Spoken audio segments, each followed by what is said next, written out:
అయితే బ్రో నాకు ఇన్స్టాగ్రామ్ లో నా పేజ్ లో ఒక బ్రో మెసేజ్ చేసిండు. బ్రో పేరు వచ్చేసి రవీందర్ అట.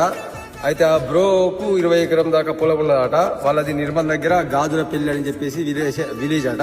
అయితే బ్రో మీ సైడ్ ఖరీదులు ఎత్తారు కదా, దాని గురించి ఒకసారి నాకు చెప్పు అని అన్నాడు. నాకు సుతం తెలిసింది చెప్తా. ఇదంతా ఖరీదని చూపెట్టింది, ఇదంతా ఖరీదనే. ఇది మా బాబాయ్ లింగన్ అని చెప్పేసి మా బాబాయ్. ఇది 3 ఎకరాల దాకా అవుతుంది, ఇదంతా ఖరీదనే. సో దాని ప్రాసెసింగ్ చెప్తా.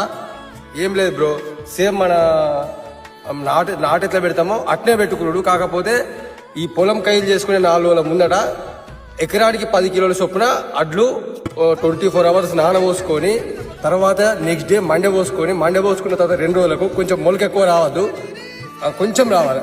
పొట్టలు వలిగిన తర్వాత కొంచెం తెల్ల మొలక వచ్చిన తర్వాత అది తీసుకొచ్చి పొలంలో చల్లుకుంటే, అంటే ఎకరాల 10 నుంచి 11 కిలోల చొప్పున చల్లుకుంటే మంచిగా ఉంటుంది. అంటే మా దగ్గర అయితే అట్నే చల్లుతారు.